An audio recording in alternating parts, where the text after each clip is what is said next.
പരിസ്ഥിതി ദിന quiz 2025 part 16. പരിസ്ഥിതി കമാൻഡോകൾ എന്ന് വിശേഷിക്കപ്പെടുന്ന ലോക പരിസ്ഥിതി സംഘടന ഏതാണ്? ഉത്തരം ഗ്രീൻ പീസ്. മുത്തങ്ങ വന്യജീവി സംരക്ഷണ കേന്ദ്രത്തിലെ സംരക്ഷിത മൃഗം ഏതാണ്? ഉത്തരം ആന. ഇന്ത്യയിലെ ഏറ്റവും വലിയ കടുവ സംരക്ഷണ കേന്ദ്രം ഏതാണ്? ഉത്തരം ആന്ധ്രാപ്രദേശിലെ നാഗാർജുന സാഗർ ടൈഗർ റിസർവ്. ഒറ്റക്കൊമ്പൻ കാണ്ടാമൃഗങ്ങൾ കാണപ്പെടുന്ന ദേശീയ ഉദ്യാനം ഏതാണ്? ഉത്തരം ആസാമിലെ കാസിരംഗ നാഷണൽ പാർക്ക്. ഒരു തൈ നടുമ്പോൾ ഒരു തണൽ നടുന്നു, നടുനിവർക്കാനൊരു കുളിർ നിഴൽ നടുന്നു. ആരുടെ വരികളാണിത്? ഉത്തരം ONV കുറുപ്പ്. മണ്ണുകൊണ്ട് നിർമ്മിച്ച കേരളത്തിലെ ഏറ്റവും വലിയ ഡാം ഏത്?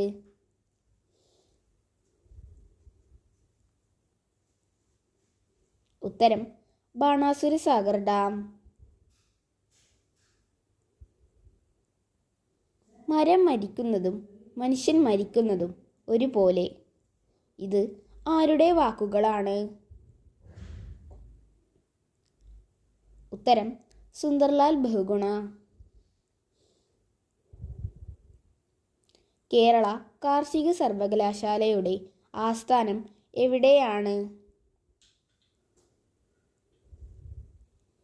ഉത്തരം തൃശ്ശൂർ ജില്ലയിലെ മണ്ണുത്തി. സൈലന്റ് വാലി ദേശീയോദ്യാനം ഉദ്ഘാടനം ചെയ്ത പ്രധാനമന്ത്രി ആരാണ്? ഉത്തരം രാജീവ് ഗാന്ധി. കേരള ഗവൺമെൻറ് നൽകുന്ന ആദ്യത്തെ വനമിത്ര പുരസ്കാരം ലഭിച്ചത് ആർക്കാണ്? ഉത്തരം പ്രൊഫസർ ജോൺ C. ജേക്കബ്. കേരളത്തിലെ കിഴക്കോട്ടൊഴുകുന്ന നദികളിൽ ഏറ്റവും വലുത് ഏത് നദിയാണ്? ഉത്തരം ഭവാനി. ഇന്ത്യയിൽ ഏറ്റവും കൂടുതൽ വനമുള്ള സംസ്ഥാനം ഏത്?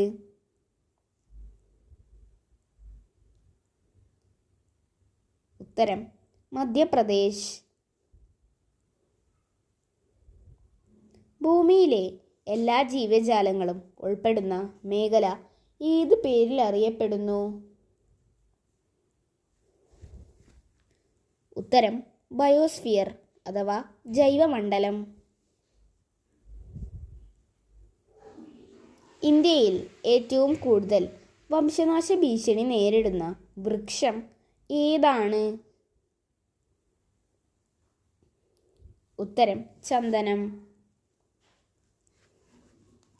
ഏറ്റവും കൂടുതൽ രാജ്യങ്ങൾ ദേശീയ പുഷ്പമായി അംഗീകരിച്ചിരിക്കുന്ന പുഷ്പം ഏതാണ്? ഉത്തരം റോസ്.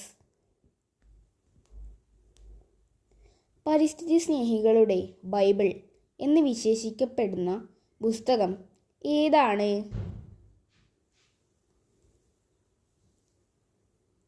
ഉത്തരം റേച്ചൽ കഴ്സണിൻ്റെ നിശബ്ദ വസന്തം. ഹോർത്തൂസ് മലബാറിക്സിലെ ആദ്യ അധ്യായം ആരംഭിക്കുന്നത് ഏത് സസ്യത്തെക്കുറിച്ച് പറഞ്ഞുകൊണ്ടാണ്?